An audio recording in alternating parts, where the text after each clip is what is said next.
welcome to Muscle News Weekly with me, Giles Thomas, and... me, IFBB Pro, Rosie Rascal. Rosie, how's your week been? Good. I've had some nice chilled out days. No training whatsoever. Yeah, okay. We were just talking about this earlier, though, because I've been...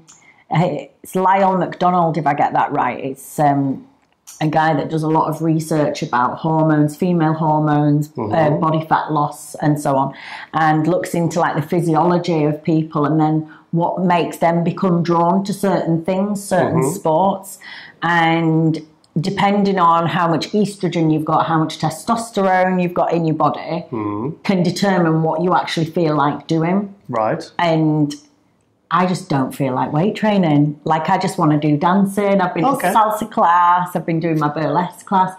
And it's really, it's not just about, it's something much deeper than just being like, you know what, I don't really want to lift weights anymore. It's like a physiological change once my hormones are different. Yeah, but it's not like you've stopped exercising. No. You're doing lots of different things. Yeah. So, Oh, I would never stop exercising. I've like done dancing since I was 3. But I'm saying that when your estrogen is a bit higher, because my natural base is high estrogen. Right. I'm naturally small waist, big hips. That's kind of how my body was before. So my setting would be more likely to be drawn to things like dance or like more creative, artistic maybe sort of thing, rather than like aggressive training or powerlifting. Because also you're just not actually made for it. Your body's not. So, different men tend to be drawn to more aggressive sports and stuff, and it's because of a physiological difference. Well, I must have high test levels because I've got very narrow hips. Yeah, well, this is it. Obviously, I don't know. I'm not the scientist. I've not spent all my life researching this, but it's really interesting to listen to these podcasts because he will say that women that have narrower hips, that have that shape, you tend to see them more drawn to things like powerlifting or bodybuilding. And there's also something about, I think it's your what do you call that finger? Index? Or is that your index finger? One of your fingers? That finger anyway, depending on the length. Okay. If a man's is shorter than the middle, like they can be drawn to less aggressive sports. So there's all these like crazy things that determine what you're sort of drawn to and interested in. And very interesting. It's interesting, isn't it? Yes, very interesting for all the guys watching. Okay, so you were obviously out going for a nice walk the day I noticed? Oh yeah, I went for a walk just because it's so nice where we live. It's beautiful. And got a little message for one of our favourite listeners. So we'll head over to that video now. Okay, let's check it out. Hi everyone at MD, especially to AJ, just to say hey. I am making the most of this beautiful day, walking around the Yorkshire countryside, and I got this special hat to keep my ears warm that AJ gave to me when he came over to the Two Bros Pro London show that I did. So thanks AJ for keeping my ears warm in this winter. Yes, so a little nice little video there for our brewski AJ. That was cool, very nice. And as you can see, it's very beautiful where we live. It's actually very nice now. It's the sun's peeking out. We should have put the video of the cows in as well because I was talking to the cows for a little bit. To the cows. This is how much estrogen I've got Just talk to in my body now. I just like to walk and talk to cows. Yes, that's what you do in the countryside. I've swapped my professional bodybuilding career for hiking and cow talking, cow whispering. Yes. Well, we didn't just have one IFBB Pro in the house this weekend. We had... Yes, we had my good friend Sam Forbes for a quick visit, which was absolutely incredible, wasn't it? Spend some more time with her. And do you want to give a little quick background on Sam Forbes for those that don't know who she is? Yeah, so I've been working with Sam, I don't remember if it's 3 years. 2 or 3 years. Yeah, maybe like 2.5 years. And she came to me wanting to do figure and wanting to get a pro card. And as soon as I saw her genetic structure, I was like, yeah, you can get your pro card. And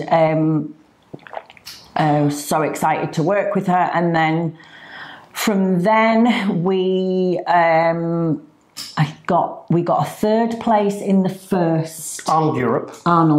She's had 2 third places at the Arnold Europes in 2016, 2017. She took 3rd at the British in 2016. Yeah. 2017, she won the British finals, the UKBFF British finals and overall, took a pro card.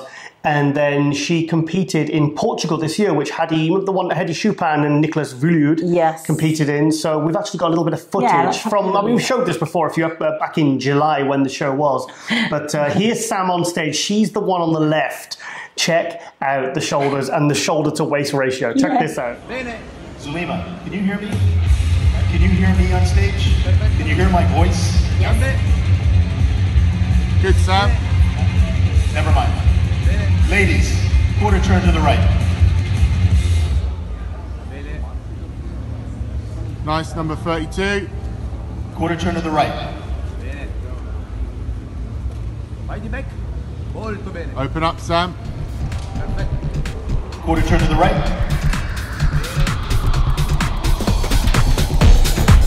Face in front.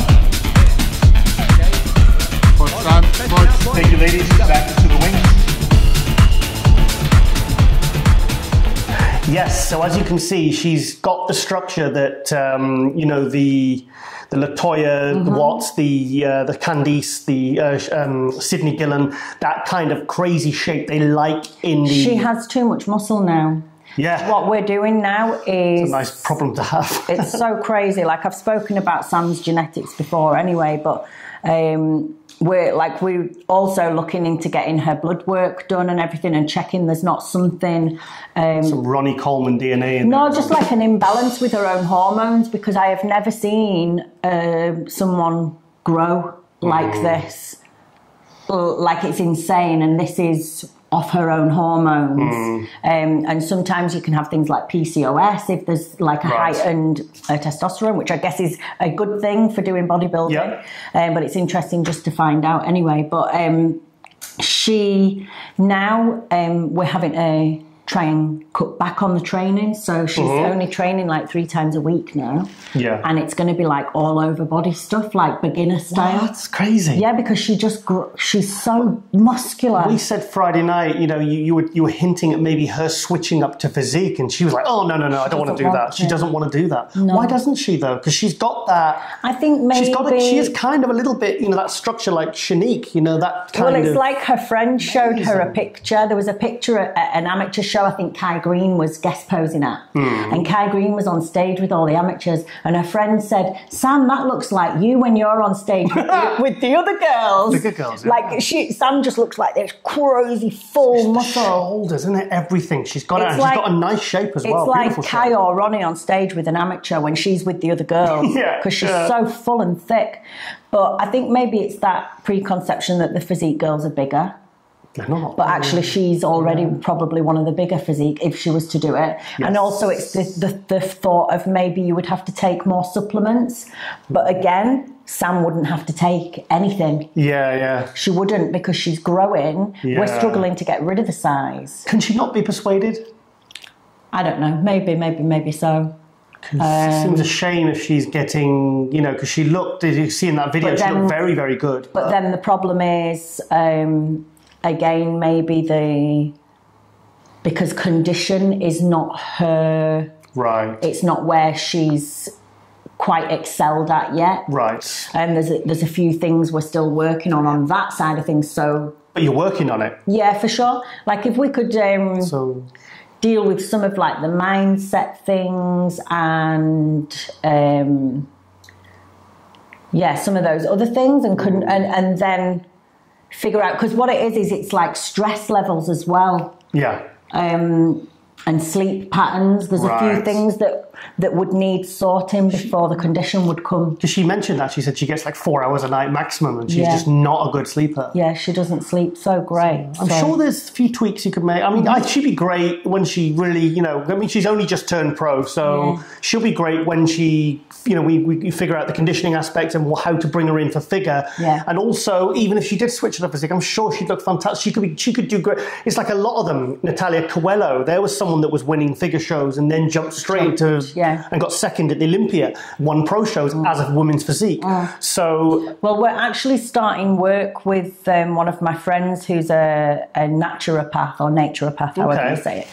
And she can work much more in depth on the hormone side of things than I can. I can do a bit of that, but actually we want to be testing things frequently and tracking things much more frequently and have someone there that can read them professionally and then give good action plans forward. So I'm quite excited to have that added input.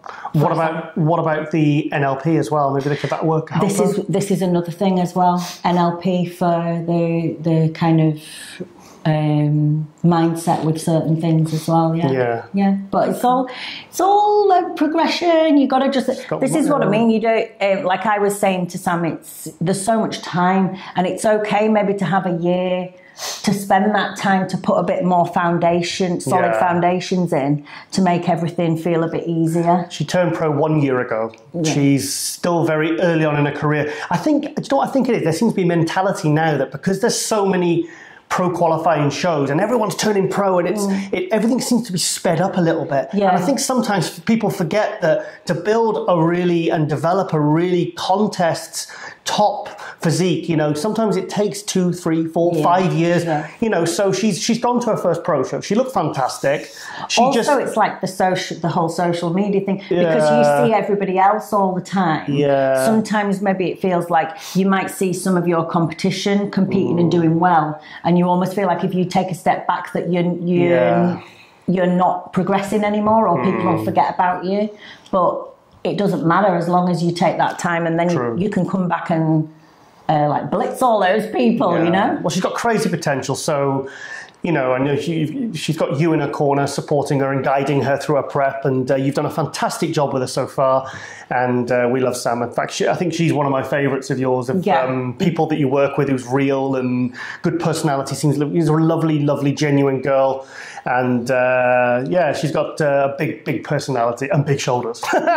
Big shoulders. And she was doing I think we put the video in actually this show. She was doing like one-arm dumbbell row strict at a 90-degree angle with 110-pound dumbbells. It was not a struggle. There was no see, this is the problem. Sloppy movement. The problem now, like, she loves to train and progress, but it's like she's got too big because she's trained hypertrophy and like a bodybuilder, because that's the fun of it, but she's too big. Do you remember we said a couple of months ago, you said, I'll put her into the physique poses and we'll put them on the show? I've not seen them yet. She won't do them for me. Really? It's obviously figures just quarter turns, but I reckon I'd love to see her lift those arms up and hit some poses. I think I'd be very interested to see how she looks, because she does. She's got a beautiful shape. She's got a lot of muscle. So sorry, I'll get her to do it one day, but I've got a feeling she would look insane. Yes. Okay. Well, we love you, Sam. Okay. Now moving on quickly to this weekend it's an Alicante Pro. Obviously, last weekend was the Amateur Olympia. Was that 2 weeks ago? No, 2 weeks ago. Anyway, yes, it was. I think it was 2 weeks ago. This weekend is the Alicante Pro, and a British bodybuilder called Kuba. Is it Kuba Cielen? Kuba Cielen. He was a junior last year. He was winning pretty much every junior show I saw him do. He was winning them for fun. I think he won the British finals. I think he did the heavyweights as well. He's done loads of shows. Very, very, very good junior. He's in his first year outside the juniors, so he's what you would imagine to be 24 now at the oldest. And he's just turned pro. And he's just kindly, and I messaged him last night because obviously I saw it on Instagram. So I said, Kuba, can you send me a little update video straight away, hot off the presses in Alicante? So should we go to that? Yes. Now? Okay, let's go to that now. Hey guys, it's Kuba here from Alicante in UFBB Pro. So I just want to say hi to Giles and Rosie from Muscle Development. So today we've kind of done something that I didn't really think I could do. 2 weeks ago I placed 4th at the Amateur Olympian heavyweight class. So I made some big improvements in the last 2 weeks. Came in quite a lot. I was really flat in the last show. So this week we came in 7 pounds heavy on stage, and I was in much better condition as well. So it obviously showed, and we managed to pull it off. So huge thank you to Jordan Peters for prepping with me all past 12 months. We made some really good progress in the last 12 months, and I believe we can make huge improvements to be able to be pretty competitive next year and maybe try and crack a top 10 place in a show. Huge thank you to my girlfriend Meg Sylvester, supporting me all the way through and prepping with me. Actually kept together all this year. She's competing tomorrow in bikini class, so hopefully she'll bring it home as well. Two weeks ago she actually came second to a really good girl coached by Michelle Brennan. I forgot her name, sorry, but yeah, hopefully Megan will bring it home tomorrow as well. Huge thank you to my training partner and business partner Lucas, being with me every day, pushing me on in the gym, travelling with me out here as well. He competed as well. He did the super heavyweights and the novice class, and he won both. So it's a big success for me and my friends this weekend. Hopefully more success tomorrow if my girlfriend pulls it off. So yeah, plans, big off season with Jordan now. We've learned quite a lot about my body and the training volume I've got to kind of do to be able to make big improvements. So I believe we can maybe add at least another 8 pounds of muscle, and again bring a better package next year. Bring a lot more condition as well in the right places. So I think we can really make a bit of a mark. I'm only 24 this year. Well, I've only just turned 24 as well this year, so I've got plenty of time. No rush for me. So hopefully Pro Debut will be end of next year. I don't really want to leave it too long, so I like to have a good constructive off season. So we'll see what happens. Huge thank you to all my friends being patient with me and standing by me obviously while I'm prepping. They're all real understanding. And all the members at the gym, Ultraflex, Rotherham, for being supportive and being patient with me while I'm not in the best of moods while I'm prepping. So yeah, nice to meet you all guys, and thank you.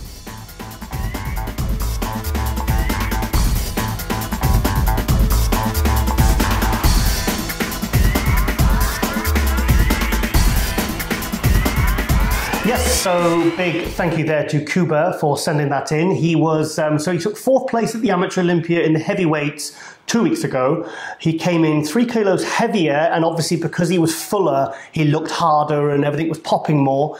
And so he was 101 kilo. So now, I suppose he's at that crossroads now. He's very young. Theoretically, he could jump into the 212 almost straight away. He'd have to bring off 3-4 kilos to make weight. Or what does he do now? Or does he take a couple of years off? Time off to put some more size on. And come, like, this is kind of what Sassan Harati, with the position he was in a few years ago when he won the 2015, when he won the British finals and overall. He won at 90, 98 or 97 kilos. So yeah, he went straight in as an open because he wanted to grow. But yeah, so I mean, he's 24. What do you think? I mean, how many years has he competed in a row? Has he had quite a few? He started competing when he was 16. And now he's 24. But he's done a lot of shows as a junior, and he has just got better and better. He seems to have done quite a lot recently. I guess it depends as well on where he feels mentally, whether he feels like, and also he already has a gym, and he's just joined up forces with our good friend Charlie Marden, who owns, well, it's going to be like a chain of these gyms called Ultraflex. You can check these out. We've put some stuff up about them before, but they're incredible gyms, and they're just like getting into everywhere, like all over the country. And Kuba is going in. I'm not sure how it works, but his gym is now going to be an Ultraflex gym. Yeah. So whether that's going to take a lot of energy and... Well, I said to Kuba 2 hours ago, I said, this is, because I'll tell you a little bit more news in a second. Well, I'll tell you now, actually. His girlfriend did the bikini today, and she got a pro card as well, so that they both IFBB pros. Yeah, I did some, took her for a posing session a couple of months back, and she's got the most beautiful little figure. Is she? Beautiful little bikini. Because sometimes, you know, when you see the short bikini girls, they're not quite as striking as the tall one. You know, when you get a tall bikini girl and she has like those incredible structure, it's quite striking. Well, she's only tiny. She's like maybe even shorter than me, but she's got this really striking shape. It's fantastic. really beautiful. Yeah. So I'm happy to hear. I've got a couple of they're not top quality pictures, but I've got a couple of Kuba's pictures of her on stage. Okay. Yeah, so let's go to that now.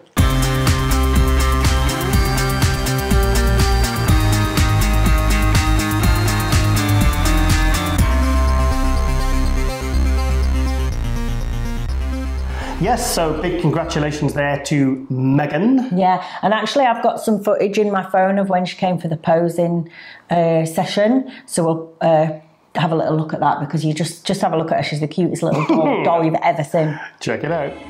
Good, keep going. Good. And then to place the rear. Good. And turning back round.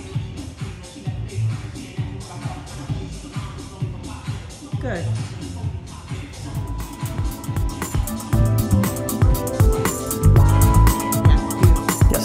So big thank you there to Kuba and Megan.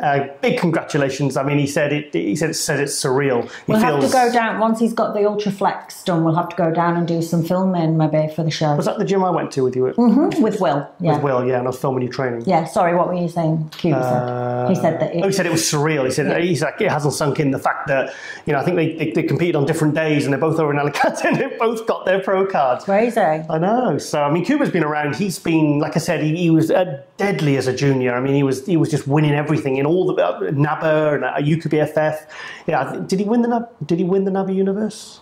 I'm not sure. Yeah, I think he did. Did he? Yeah, he might have won the NABA Universe, but very, very impressive athlete. And like I said, if he's 24, so and all the time in the world. Guys, just in case you didn't know, that is what a really strong Yorkshire accent sounds like as well. Yes. It's like my accent, but times 5. Yes. Yes. Okay, so, right, yes, so yeah, big thank you there to Kuba and Megan. We will look forward to seeing how they progress over the next few years. So, and I think it's good for your gym as well. Now you've got pro status, and it's you can really promote the gym, and especially with the new Ultraflex opening, it's fantastic. Brilliant. So, well, okay, yeah. Early in the week, I went to see the Joe Weider film Bigger. I went to see it, the actual premiere, the Las Vegas premiere in the Orleans in Las Vegas over the Olympia. Me and Ron Harris went. I featured it 3 or 4 episodes ago. I was meeting Callum Von Moger, who played the young Arnold, who was absolutely fantastic. But the guy who plays Joe Weider, Tyler Hoechlin, I was just bringing up on the screen there. I was watching the film and I kept saying to Ron in the cinema, I kept saying, I know him from somewhere. What have I seen him in? And it was really bugging me. There was a few other actors I'd seen. There was like Tom Arnold. There was some other, actors and actresses that I'd recognised before, big names. There was a guy at Pacific Rim was in it, the guy with the ginger beard. I can't remember his name. I met him. And yes, and then it dawned on me. Did it dawn on me or did I find it out? I think yes, but anyway, yes. Oh, it did. It came up on Instagram. He basically plays this guy as well.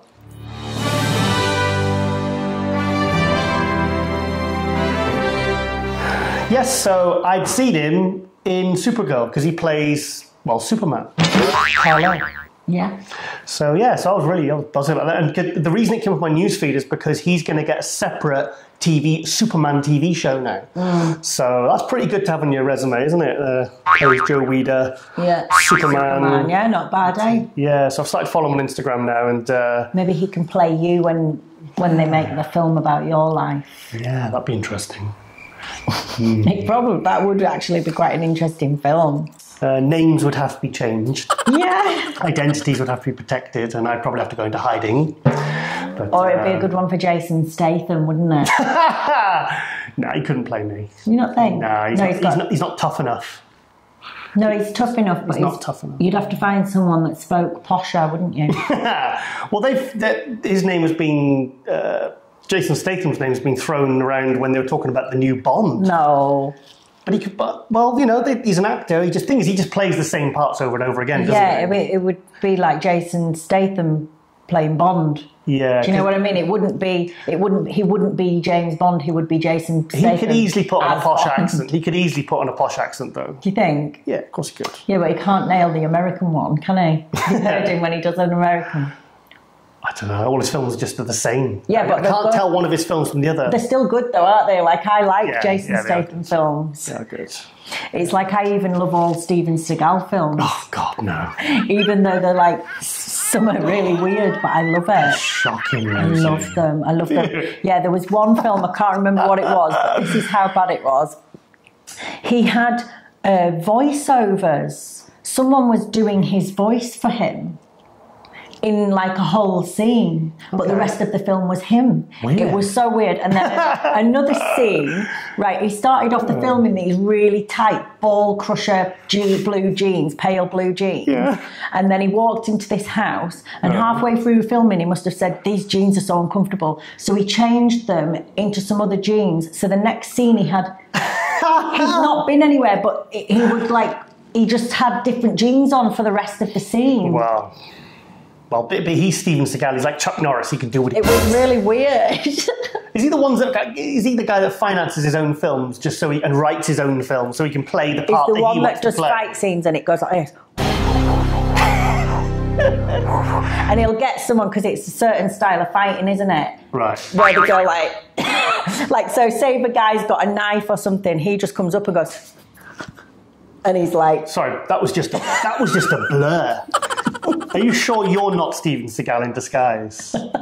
Like me as Batman. Well, if you go on YouTube, there is actually a video of me at a house party doing an impression. Oh no! It's still up there, an impression of me. How would we search for this magical video? I don't know what it's called, but I've got a big black leather jacket on. I tied my hair in a ponytail, and I go, "Time to kill Steven Seagal," and then I have like this pretend fight with someone.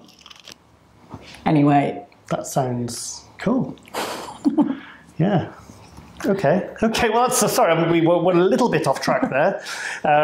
Yes, so what were we talking about? I like doing impersonations of people, though, don't I? You're very good at impersonations. Yes, you are, actually. We won't say the one you were doing last night, but that was... I do impressions and impersonations That wasn't even an impersonation. That was the person. I thought I was listening to that particular person. It wasn't even a parody. It was the person.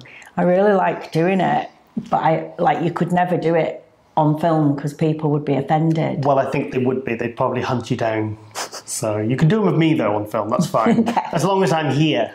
What about though if I did them but changed the names and never actually said who it was? No, people get it because you are. I'm so good at it. You are so good at it. They would get it. Yeah. So, oh, sorry, we're talking about Tyler Hoechlin, whatever. Anyway, so yeah, he was fun. He was fantastic as Joe Weider.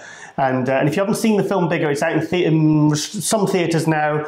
I really enjoyed it. Go see it. And I'm campaigning to Dan Solomon, who was one of the producers, for Callum von Moger to do a sequel, spin-off, whatever you want to call it, as a young Arnold, because he was brilliant. He was brilliant. I was certainly no fan of Callum before this film, but after the film, that kid's got something. He's very, very talented. He was, he kind of got the quirky, fun element of that kind of cheeky element of that Arnold had. You know, it was just very, very convincing. I thought it was very, it was a big surprise.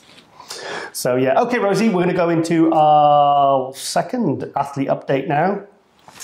This is a Hungarian pro, a guy called Dobri Delev.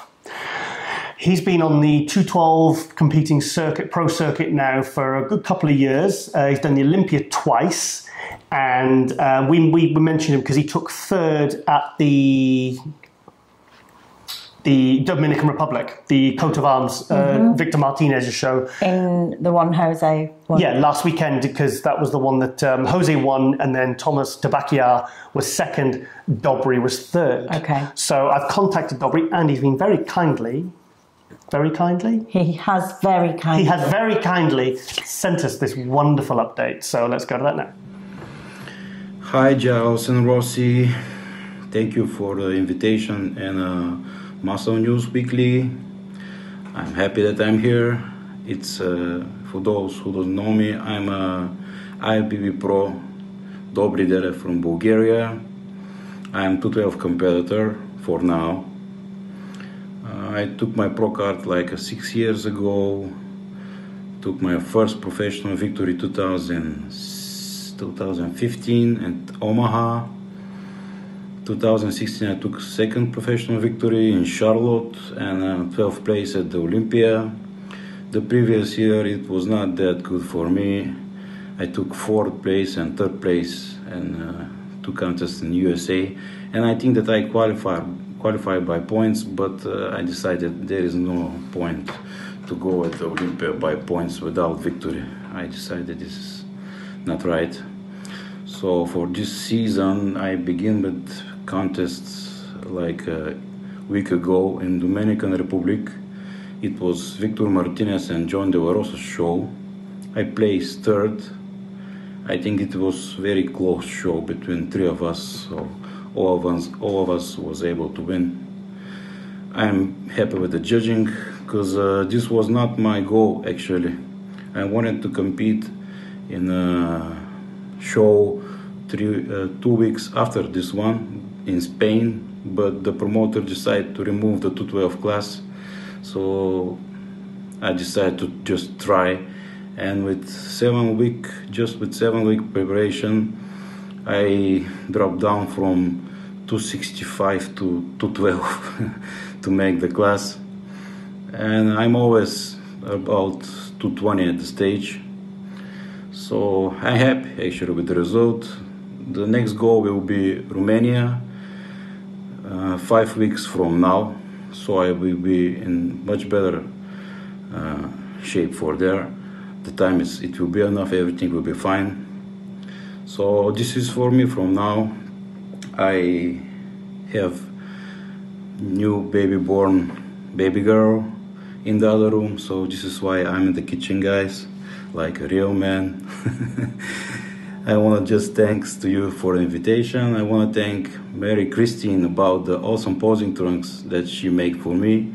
I don't have any sponsors, I never had, so I just want to thank also to the AJ from MD Board for all the support. Thank you guys and keep following me.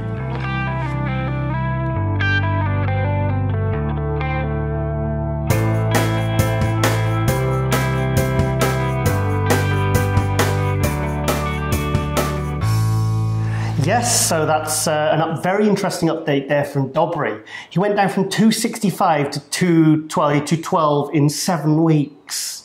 So that's why he said he's happy with his 3rd place at the Dominican Republic, because he's looking to peak for Romania.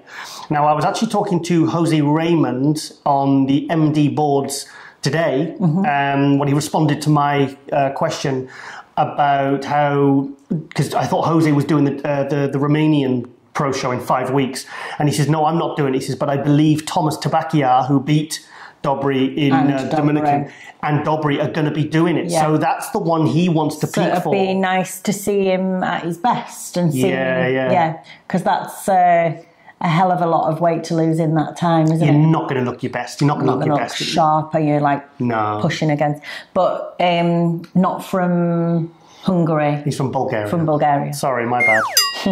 Sorry, yes. So I thought he was actually going to do Italy as well, but obviously he says in that video he's not going to be doing it. But yes, it was actually AJ that pushed me. He didn't push me at all, but he alerted me to Dobri and said, Giles, this is a guy you really need to start promoting. He's kind of, this guy's on the rise. And so many good 212s. Yeah, but I said to AJ, AJ, look, I'm sorry, you are right, you're very right.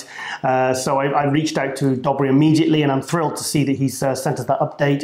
And so we'll be following his progress. And I think Ron Harris wants to get him onto Ronline, I believe, this coming week now. So I've sent over his contact details. So you'll see a lot more of Dobri, learn a lot more about him on the Ronline report. Ron's online YouTube interview series for MD, and which he does about 2 a week now. Just interviewed Antoine, and I have so many girls that I want to interview for Chick Chat, but my time is busy. I wanted our IFBB Pro Fitness Claire McGrath, Natalie Schmidt, the German lady. I've got to do Jen Taylor, Shanique Coelho. Yeah, there's loads I wanted. Because I got some messages. I've had messages as well asking for more. Oh, really? Yeah, I've had quite a few inboxes saying, when will you get more? There's not enough women. They really, really loved the ones we did. I've had plenty of messages too, but they asked me to stop. Please, no more. No more. No, they don't. They love you. Stop. Yes, so anyway, back to Dobri. We will be definitely, I want to, yeah, and also I want to mention, I was going to mention it later in the show, I've asked Dobri to start with, because someone started an appreciation thread of Dobri, all his videos and photos. What, on MD? On MD, yeah. Well, I didn't prompt it. It went up, and I was like, so I sent the link to Dobri, and I said, Dobri, look, why don't you go on and say hi? Because it seems that all the comments were positive. He seems to be he's got a bit of a fan base, and I think he needs to connect with them. Do you think the forums get new members nowadays, or is it like very few? The old. Yeah. It's you see, this forums were, Facebook came along in 2007. I had my UK Muscle Forum in 2002, ran for several years, many years, and you had like MD was around. That was around about 2000, 2001 maybe. You had Muscle Mayhem, that was one of the first. That was Chad Nichols' one. That's why I used to go on that one. And also all the other different forums and all the different media outlets. And personally, I'm a big forum fan. I do like it. It's just, you've got to make sure, which MD does, it has good moderation. If you get a couple of trolls, they do tend to spoil it for a lot of people. Because they scare away the women, the guys inboxing the women weird comments. You get the, trolling the pro bodybuilders, they get fed up. I mean, guys like Cedric and Jay Cutler all used to post on the MD boards. Yeah, you just have to monitor it, but you also... you got to be strict. You also have to just be in control of the way that you respond to people like that. Like, there's going to be... if you're on social media, there's trolls. Yeah. It's like, I like people on YouTube, isn't there? Like... Oh, God. I have a special friend. Don't mention him. Well, he's probably not even watching the shows anyway. He likes to... No, I think he likes to come... This is the thing, they come back. That's the weird thing. They just keep coming back even though they don't like you. Don't feed the trolls. Just ignore them. Just handle them. But the good thing about forums over social media is it'll be handled for you. They will be timeout, they'll be banned or whatever. But the thing is, at the moment, there seems to be a really good core base of members on MD. There's a really good mix of old and new, and people who are sort of interested in different eras of the sport.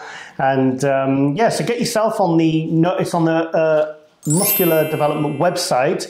Head to the forums. I mean, I just tend to post on the Noble forum, and I think I've got a 20. Noble. You said noble. Noble. Yeah, but you didn't put a space in between, so it sounded like... I wish I had a cow noise now, but I haven't got a cow noise. The Noble. The Noble Forum! The Noble Forum! The Noble Knight Giles of Thomas! People are researching. The Tiger of Thomas! Where is this Noble Forum of which you speak? Yes. No bull. No bull. Not noble. So you could win the Nobel Peace Prize. Yeah. Anyway, so my campaign now is I want to try and get more pros posting. I've Jamie Christian, Joe Halp, Jamie the Giant. He's said he's going to start posting. He's just joined up. I spoke to last week's guest, a new IFBB pro, Mark Hector. He's going to start posting on the New Bull Forum. And who else was there? Samson Dauda as well, who's going to feature later on in the show. He's going to... Stop it. I can't help it. He's going to post as well. So we need to start getting the pros posting. And if everyone's cool, I'm sure they'll be cool in return. And it'll just be one big happy family. Nice. So that's my next goal for the Noble Forum. Noble Forum. Okay, and a big thank you to Dobri there. So I'm sure we'll come back to you, and we look forward to seeing your online very soon. Okay, Rosie. Yesterday, was it? Yesterday on Facebook, I saw this picture. It's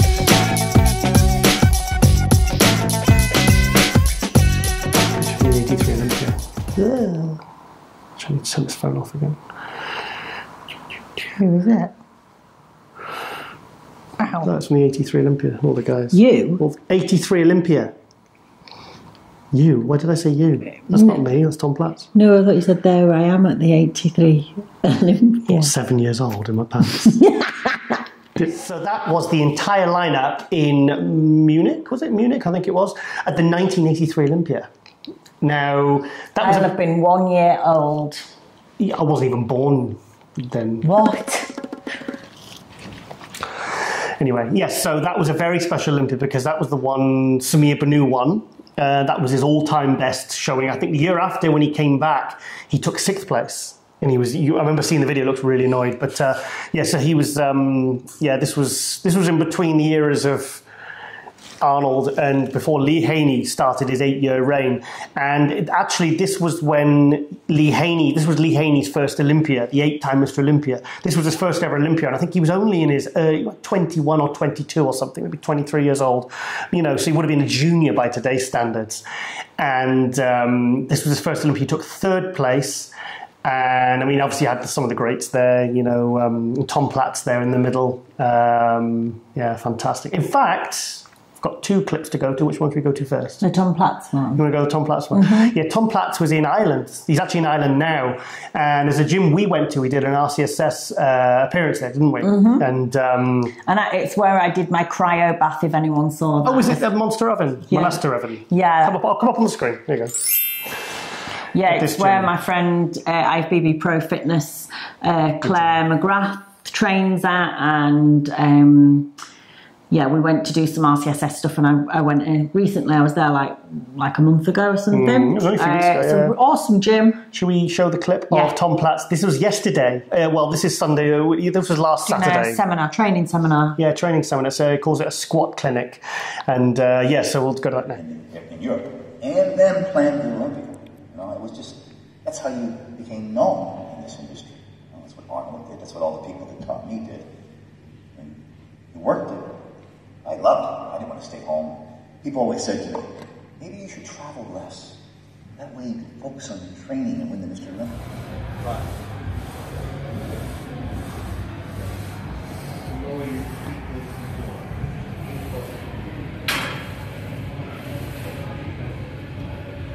There you go.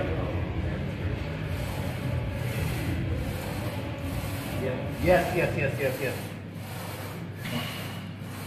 2, 3, 4, 5, 6, 7, 8, 9, 10.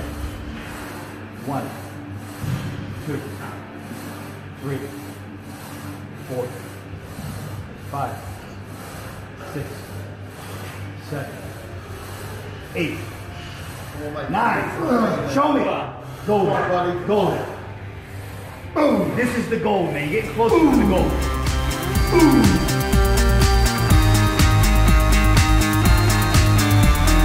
Yeah, so Tom Platz, I'm so happy to see him this involved and he's still, when he talks, he's still got that passion. He's still got, you can tell it's not just a job to him.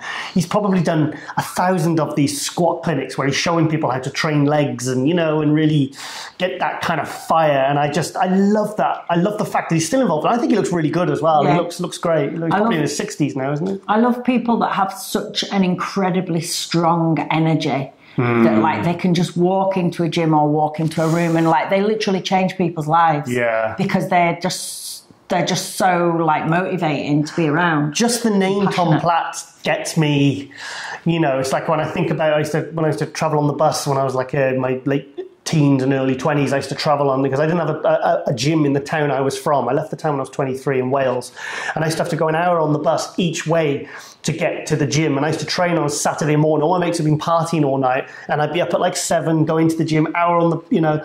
And I remember just Saturday morning, it was sacred, that squat rack.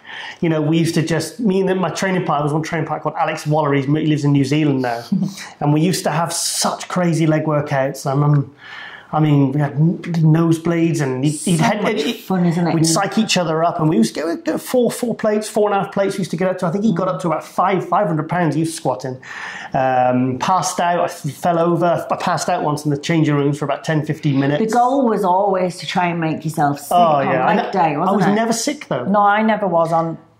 I was never sick, but I remember doing leg press and I had 10 plates aside, and I remember on the 4th rep my nose exploded. Yeah.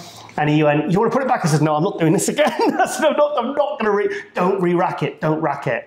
But anyway, so the like Tom Platz always used to say that the squat rack was like his altar in a church. It was like sacred. It was something to be like worshipped and respected, and kind of, you know, this. And I always felt like you get butterflies in your stomach. I remember like the first time I did 100 squat, like 100 squat challenge.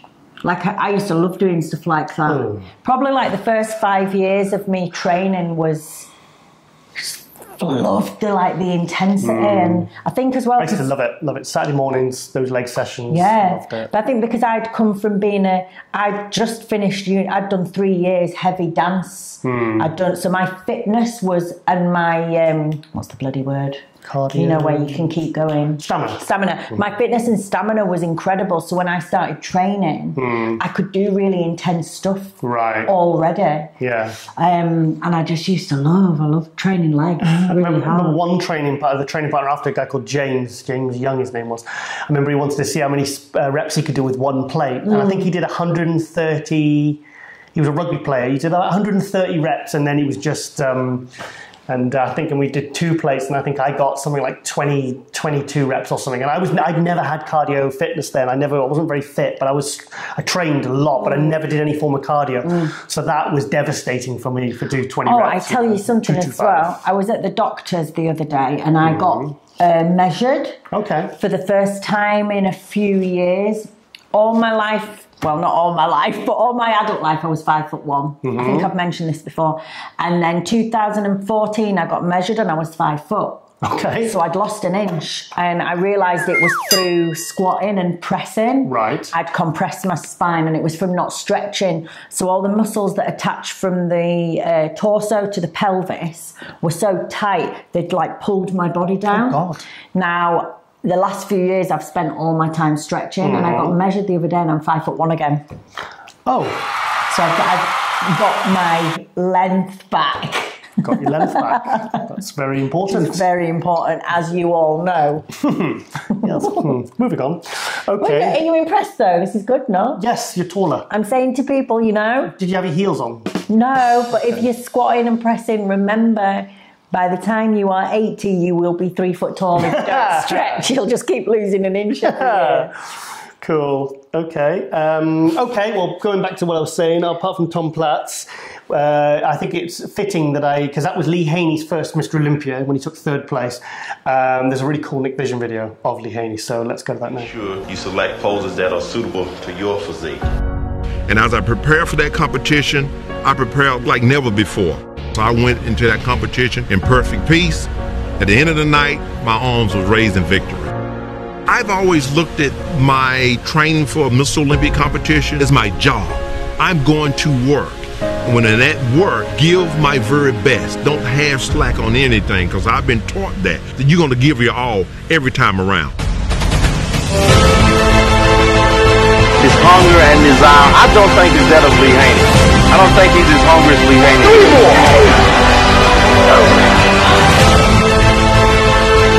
Says he's gonna make me number 1. Let's go, baby. Yeah!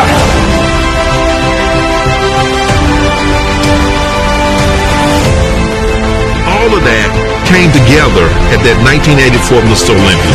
When they raised my arms in victory, man, I felt I was on top of it. Yes, so that's Lee Haney. Well, legend. Still looks great, still active in the sport, still does plenty of videos. He's actually doing quite a lot of videos for MD. Ron Harris does, I think, one every fortnight with Lee Haney, and he'll get his take on placings and stuff. I like to see people like Arnold and Lee Haney and the greats still heavily involved in the sports, just in different roles. Sean Ray with his, all his different things he's doing. Jay Cutler. I hate to see it when they leave the sport completely, because it's it's nice to see them still involved. So, okay, Rosie, we're going to go to another athlete update. This was someone who popped up on my newsfeed I hadn't spoken to for probably 2 years. This is a guy called Owen Powell. Yeah. Now, Owen Powell, I used to speak to him a lot maybe 4 years ago. He's a classic competitor, British classic competitor, beautiful physique, isn't it? He's got such a lovely physique. Beautiful aesthetic. Beautiful poser, like one of the best classic posers, isn't he? Absolutely one of the best classic posers you will find. Could do the vacuum. He's He's also good at dusting. Charges £5. Sorry. Oh, vacuum. Right, okay, vacuum. Sorry, it took me a while there. Brain's working a bit slow today. See, it's not only you that could do shit jokes, you know. Hey, that's sorry, Owen. It's my thing. Sorry. Okay, that's my thing, my amazing jokes. So he competed in 2014. He won the British finals, and then he did the Arnold Classic, and I've completely forgotten where he placed. I think it was quite really good. I interviewed him actually, I think it was for Flex at the time, Flex magazine back in 2014 backstage. And so he's back. I think he did light heavies in the UKBFF a couple of years ago, tried there, did pretty well, but he's now come back to Classic, because now the Classic Pro class is here and the Classic Olympia is here. I think he's got interested again in coming back to Classic rather than pursuing as a bodybuilder. Because in the Classic with UKBFF, was he a little bit too heavy? Was he at the kind of... Very. It was a struggle. The thing is, he didn't, even when he won the British, he still wasn't shredded. No. He wasn't shredded. Okay. So I said, if you're making Classic weight and you're still not, you're probably 3-4 pound off being really pin sharp condition. Still put size on and get shredded. Yeah, but now I think it's all changed now, isn't it? The whole formulas of pros, and the Classic seems to be, the guys seem to be getting bigger and bigger in the Classic. It's funny though, like, because for my eye, when you have that beautiful Classic shape, obviously with Classic you want to be lean and sharp, but I still really love the old conditioning of, say, like Arnold, and I think it adds to the beauty of it when it's still that kind of old, rather than like the completely striated glutes and stuff. Completely disagree. You disagree, don't you? Disagree. If you're going to be doing Classic and it's a height weight limit, you've got to be shredded. I know what you're saying, but do you know what I mean? Like, it's I modern. just love that old look. But it's not 1970s Classic. It's modern day bodybuilding with Classic elements. Yeah. In that, you have to have nice symmetry, proportion, posing, presentation. I guess I don't like that. The 70s conditioning now, whatever, would not wash in today's Classic. I don't think it would look very good. I guess what I'm saying is sometimes at competitions, maybe you see someone in the Classic and they win with better condition, and you would see someone that to me has a Classic shape, but maybe their condition's not as good, but I would pick the person with the shape. Right. Well, it's got to be a combination of factors. Like if it ticks all the boxes, then obviously that's the most perfect. Let's go to the update Owen has sent us, and then afterwards I will show some video and a little bit of posing footage. And also in the posing footage, I think I'm going to probably have to take the sound off, but that's Zach Khan filming that. Oh, really? Yeah. Can you hear that? Because obviously copyright issues with the music. That's why I always put Rosie's music over the top of any posing footage from the stage in this show. So, and you can see that Owen really, really nailed his condition. Now, he took 4th place at the Amateur Olympia 2 weeks ago. He was pretty disappointed. He showed me some pictures, but it's only from... It's hard to say. Yeah, it's hard to tell, but he said now he's going to come back in March. Anyway, let's go to the update. Let's go to the update. Hey Giles and Rosie, Owen Powell here. It's an absolute honour to be on your show. I just wanted to say thank you. I'm extremely grateful. I remember you guys interviewing me. Rosie was holding the camera and Giles was interviewing me when I won the British finals back in 2014. You're both very kind to me, and I remember stuff like that, so I just wanted to say thank you. So most of you probably don't have a clue who I am. I just competed in my Classic Physique debut at the... I've still got diet brain. The 2018 Amateur UK Olympia, and I placed a controversial 4th place. I'm extremely positive going forward. I was the best shape that I've been in, so you can't complain. Can't complain if you're in the best shape of your life, then you've already won. So I'm not sure what was going on with the judging. I've had everyone from Justin Compton to Sammy Benu, and all of my Instagram followers have you know, been amazing and feel that I should have placed higher. I'm not going to complain. I respect the judge's decision, and you know, I'm far from perfect, so I'm just going to come back better next time. So I'm very, very happy. I've got a few exciting things coming up. I'm relocating to the other side of the country just so I can train at a gym called Strength Asylum. So that's where I feel like I need to be, and I do online coaching now for a living. So me and my brother are just going up to Stoke. I've never even been there before, but that's where the best gym in the UK is, in my opinion. So I'll be going there in about 3 or 4 weeks' time. So I'm so excited about that. This is my dream. Like, I'm living my dream right now. So I'm so grateful right now. And what's next? I'm competing in March at the London, I'm not really sure the name. It's the London Pro Qualifier. It's a 2-borough show again. So I'll be doing that in March, hopefully, in classic physique again. Although training in Strength Asylum, I might not make weight. But I was like over 10 pounds under the weight limit. So in all seriousness, I think I'll probably be at the high end of classic physique, class B, I think I was. So I'll be at the high end of the weight limit. Hopefully even harder and better condition. So yeah, it's all good, it's all positive. I just want to say thank you again to you, Giles and Rosie, for having me on your channel, your show. It's an honour. I want to say thank you to my brother Ash, who's like the closest person to me in the whole world. I love him so much, I can't say enough good things about him. Also Brandon from you can see that, La Familia, and Zach Khan. I love that I can say that Zach Khan's like a friend of mine now, because he's like a hero of mine. But Big ZKK, I want to say thank you to you as well, brother. So yeah, that's it for me. Hopefully you'll be seeing a bit more of me in the future, and thanks again, guys. Love the show.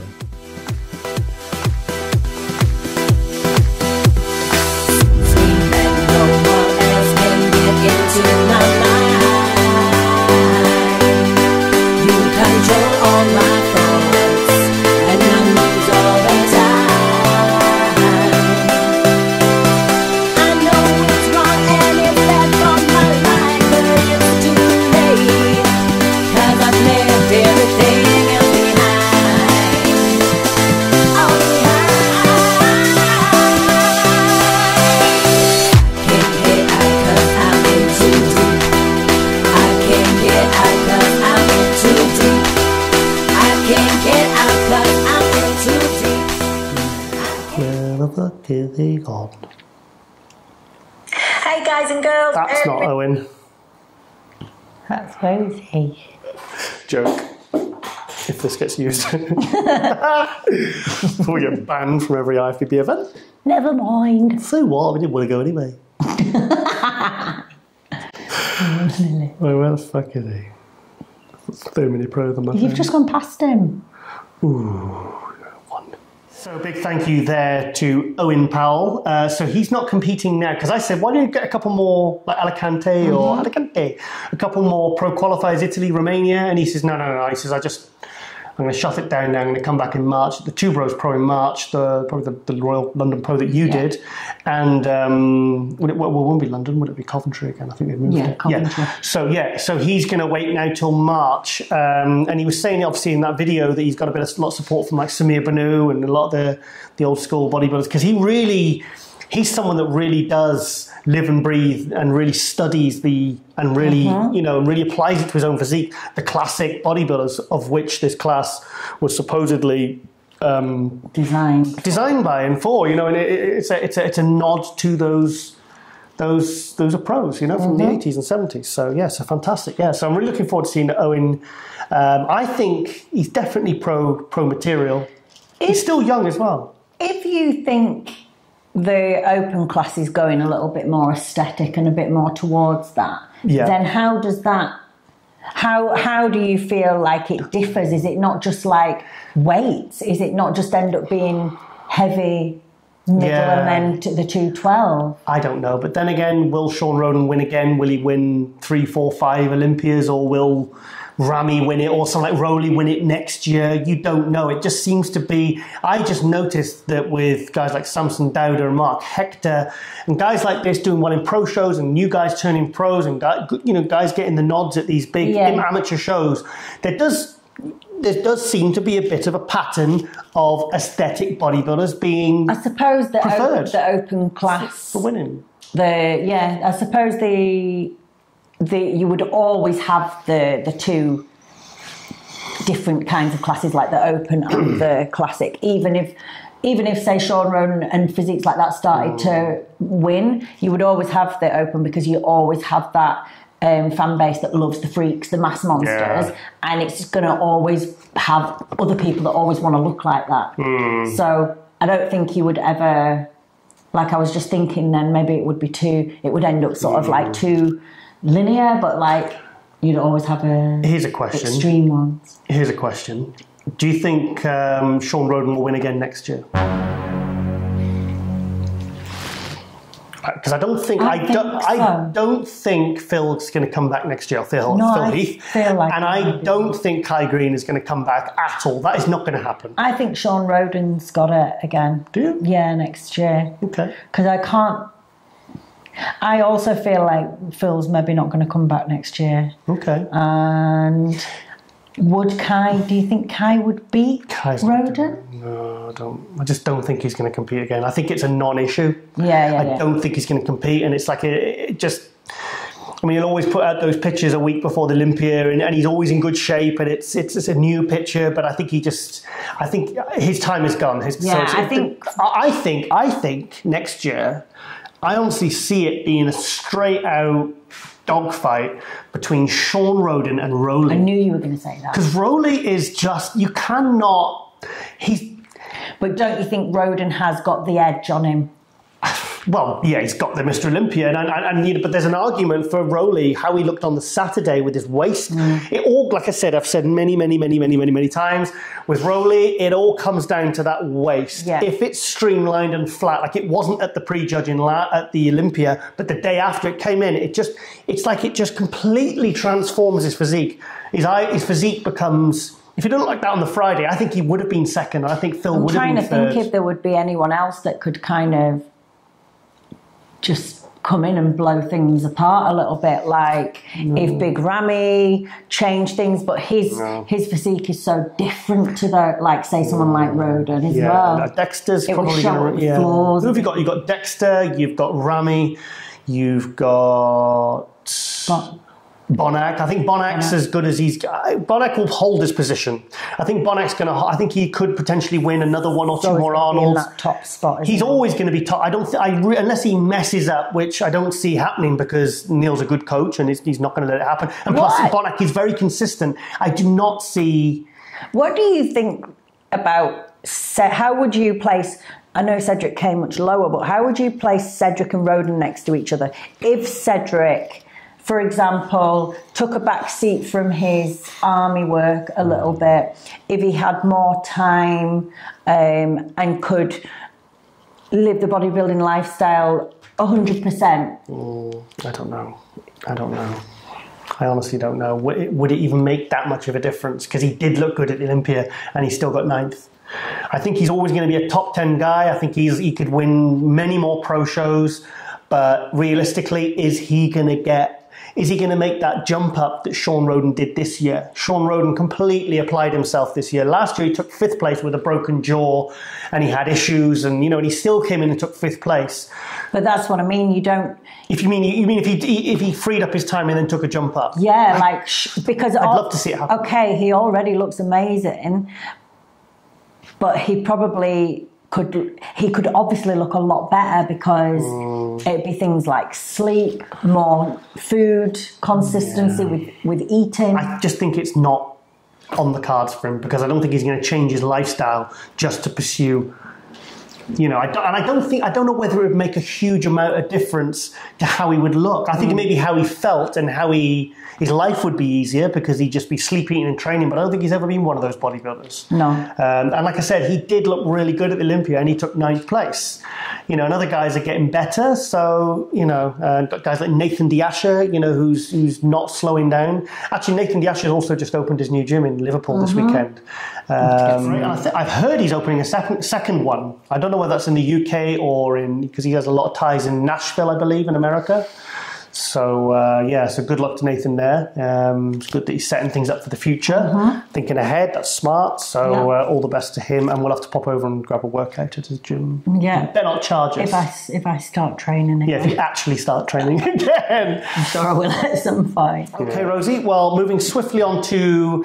This is a sort of update. This is from Samson Dauda, who turned pro last year. He won the Diamond Cup overall, turned pro, and then he made his pro debut at the Prague Pro 2 weeks ago. 2 weeks ago, and he took 5th place. You know, in call-outs with Rowley, Nathan Diasha, Lucas Osladl, placing 5th place in a pretty well-contested, you know, it was a decent number, about 20 in it, and made a bit of a splash because, as we were talking about guys like Mark Hector and Sean Roden, guys with aesthetics. So, but another thing I like about Samson that I really respect is he's a very snappy dresser. I wouldn't say, not snappy, he's a very smart dresser. So, what's the difference between smart and snappy? Snappy is Bob Chick. I just crooked my neck. Smart.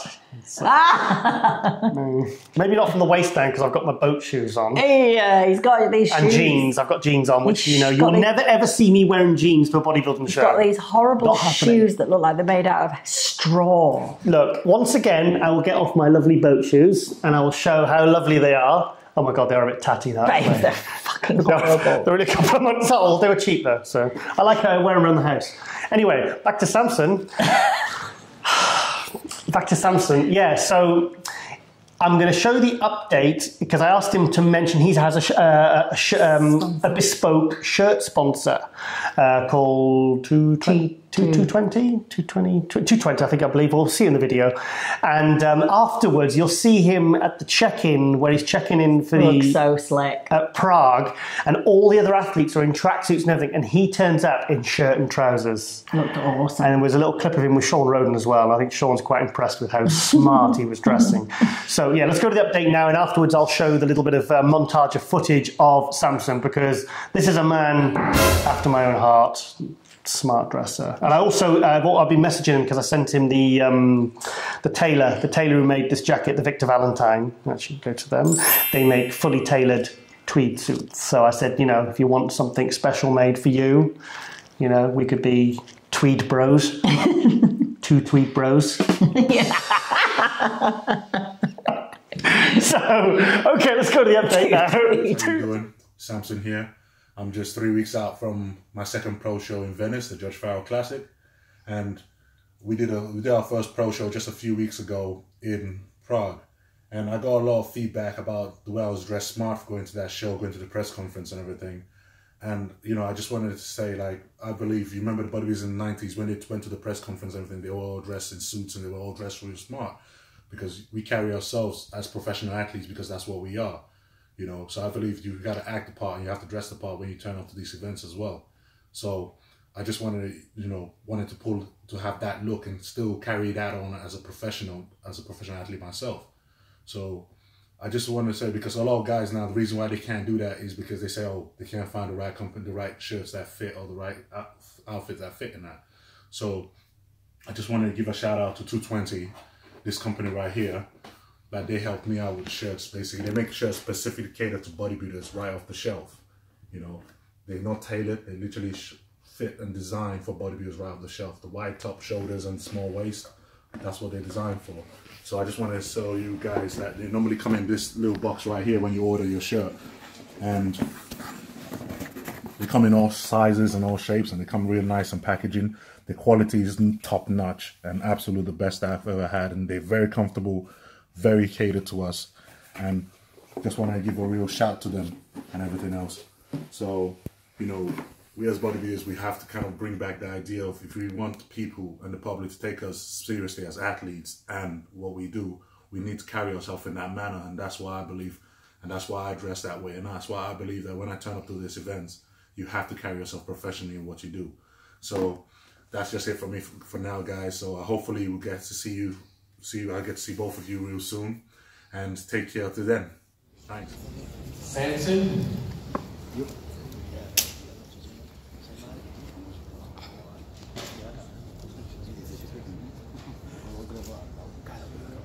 Nathan.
Yeah, so Samson, two tweed bros. Very smart. I really like that look. Cool. Yes. So yeah, very interesting. What are you eating? I can't remember. I've completely forgot what I was talking. Need some food, babe. Okay. just edit this bit out. I've completely lost my train of thought. I'm very interested. Very interested. What the fuck am I talking about? Jesus wept. Yes, so big thank you there to Samson. Sorry, I lost my train of thought there and probably edited that last bit out. So, Rosie. Yes. I had a bit of news recently in the world of films. Now, you tell me if this is a coincidence. Obviously, we had Jamie Christian on, Jamie the Giant on, and I mentioned that he should get into films because he looks like a superhero. Well, and obviously, there's all my stuff about me and Batman, and how I've got this identity crisis, and how they rejected me for being the new Batman. Yeah. Well, some news in the press was that Henry Cavill and Ben Affleck, are no longer going to be they're no longer Batman and Superman. So I'm not saying Warner Brothers watches this show. Are they looking for someone a bit more noble? Noble, yeah. They're looking, full of bull.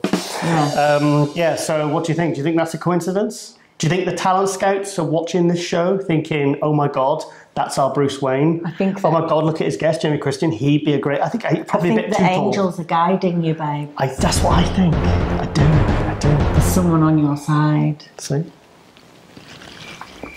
Put it down. Okay. Right. Okay, we go to a couple of little snippets of news and then we will finish off the show. Remember the last episode I said about Sarah Bradley, Small But Mighty? Yeah. I think last episode we were trying to get a placing and we didn't get it. She, in her second show at 21 years old, took third in the train figure at the PCA British Finals. So absolutely amazing result there for Sarah. I think she should... I think in about 2 years' time, I could see her coming back as a women's physique and I could see her turning pro. Yeah, she's got a beautiful, beautiful look.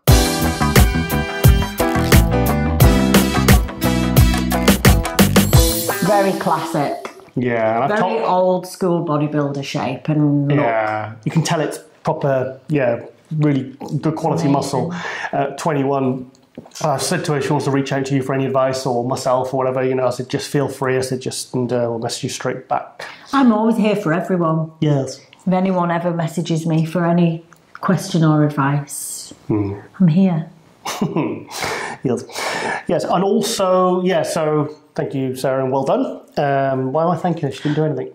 also, because her name's small but mighty, obviously you guess that she's quite short. But I saw some of the pictures and she really does look quite small compared to... Oh, okay, yeah. She must be like my height or something. She's tiny, yeah. She's little. Yeah, cute. She's little. Yeah, but we like Sarah. She's cool. Great future.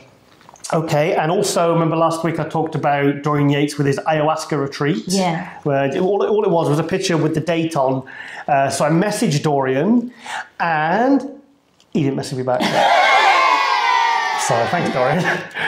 And then anyway, I watched a video on Instagram of his on his Instagram, and it's in freaking Costa Rica. So that looks like a no-go. Yeah. But you've been looking into it for me, haven't you? Because you believe the ayahuasca would be good for me. Yeah, I think so. At this point in your life, I think it would.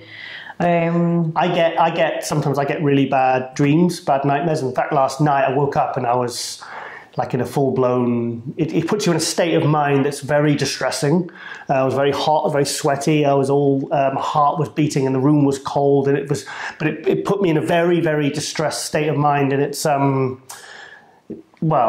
It's something that needs... There's something that needs unlocking. So so you've been looking into the ayahuasca treatments, and it is something that does sound... It does... It's not just... It's not like just, taking a pill or whatever, and it's... Obviously, it's got to be, for any individual, they have to really do the research themselves and decide whether it's right for them. But I think it can be a really... And I don't want to make this sound like I'm not respecting it for how sort of powerful and that it can be, but it can be a fast forward way of therapeutic treatment. So for certain things like childhood trauma or different things that may have happened many years ago, and for whatever reason we tend to hold on to them, you could do therapy, you could do counselling, you could do NLP, you could do yoga, you could read, spend time outdoors, and all of those things would really help and definitely progress you and help unlock and release some of those old traumas. But for some people it's just not quick enough. And things like the plant healing, the plant ceremonies can unlock you a little bit quicker and just give you this new perspective to move forward in your life in a positive way. Well, that's what we're all about, moving forward. Isn't it, Rosie? So that's something we're going to look into. Your light's just gone off as well. What do you want me to do? We've got no more batteries. We just used that one there, so we'll just have to leave it. So just shine on light, right? I'm glowing anyway. You're glowing anyway, dear. Yes, it's still nice and sunny out, so you're not in complete darkness. Okay, Rosie. Last weekend, my gym was shut early, and I needed to train. This was last Sunday, so I went to a different gym to train. Okay. And I noticed something that really disturbed me. There was people in it. But there was people in the gym, and it's a modern phenomenon which I'm really not on board with. Okay. And it basically there was a guy, it's two lads training, and they were training legs, and they were squatting. Good on you, lads, squatting. It's good, all good. And in between sets, what were they doing?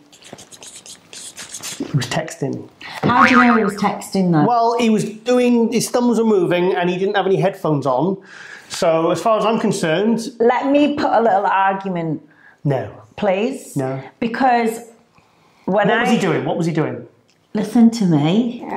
When I train, sometimes I log my lifts on my phone instead of a book. He wasn't doing that. And you can get apps. He was updating Instagram. You don't know that. All I'm saying is, it depends what you're using your phone for. Right. If you're using your phone to look on Google or text a mate, maybe it's going to take you out of the right mindset for a hard training session. If you're using an app to log your lifts and workouts, or I send my clients their workouts via WhatsApp, via email. Maybe they don't print it, they've got it in their phone. Okay. So maybe he's looking to see how many rep pace that he's got to do for his next set. Right, okay. Well, I was going to say, have you seen the film The Purge? I don't know, I don't think so. You've not seen the film The Purge? Oh, I know what it's about. Yeah, well, there's basically... Is that what you wanted to do? Yeah, and I've got my baseball bat up there and I was going to bring it on, but I think probably that's a bit extreme. And my Batman mask, but I've not. I think people that use their phones in the gym get a little bit too much. What's the word? What's the word? I don't know what the word is. Hack. It's not hack, is it? Hack what? I think we should cut them some slack, I think is what I'm trying to say. Slack hack. Because I use my phone sometimes to log my lifts. Okay. Or remind myself of my workout. That's acceptable. Or when you're like videoing yourself, you know, when you're in training for a competition, because, you know, you got to reach out to your followers and stuff like that. Yeah. But, okay. I mean, don't get me wrong, I think some people are just... You don't need your phone. Well, this was the same gym I was training at about a year ago, and a guy got huffy because he had his phone on one of the pieces of equipment, and he was filming himself like that, and he was filming himself, and he was doing pull-ups. Did you get in the way? And he was updating it. I could see what he was doing. What was he doing? Show us that again. He was updating his Instagram, and doing chin-ups, and yeah, and he was annoyed because I was walking through the gym, through one of the walk pathways or whatever. And yes, that really... Someone was filming themselves the other day. Why do you need to film yourself unless you're a pro? I ran in front of it and started twerking. Yes. While he was training. That's what you do. See, that is what you do. Yeah. Or it's like when people leave their gym in the middle of the free weights area, they'll leave it on the gym floor.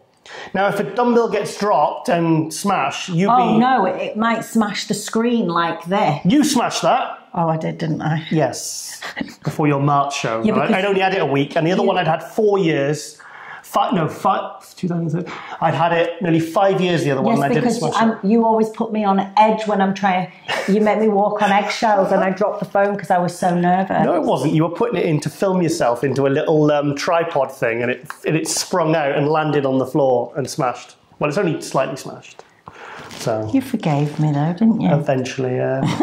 This was March. I forgave her by September, so she's been forgiven for a good at least 3 weeks now. So, as long as it still works fine. Them old wounds. This is what he has nightmares about. That's what I'm having nightmares about. Yeah. Yes. So okay then. Also, we're going to go to a little competition result. Hey guys and girls! Earlier in the week, we did a competition to win all of these goodies from Time for Nutrition and the Rosie Rascal range. Today, we will announce the winner. The lucky winner is Miss Lemon Fitness, Adriana Lemon. So if you want to get in touch with us, give us your address and whatnot, and we will send these out today. Well done, congratulations. We're going to be doing regular competitions all the time, so get following the Rosie Rascal official Instagram page and keep checking all the different competitions and the different products we have. Adriana, you are going to be getting the brand new Mighty Me, which is a fat loss support. You will also get Amino Spark, the amazing BCAA drink. If anyone else wants to get any Rosie Rascal products, go to www.rosierascal.com and go to the shop. Get your goodies there.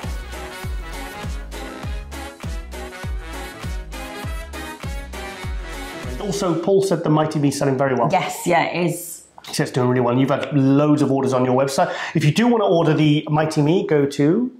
Yeah, it's really good, guys, for a rebound for women. It's for women only, but it's fantastic for when they just come Rebound? Rebound of prep. The rebound. What do you mean? If you're on the... No. For the rebound after prep. When you finish your prep. Single ladies, get on the Mighty Me. Stops you having... Why single ladies? Stops you having the rebound. Rebound! When a woman's on the rebound! Oh, God. Babes.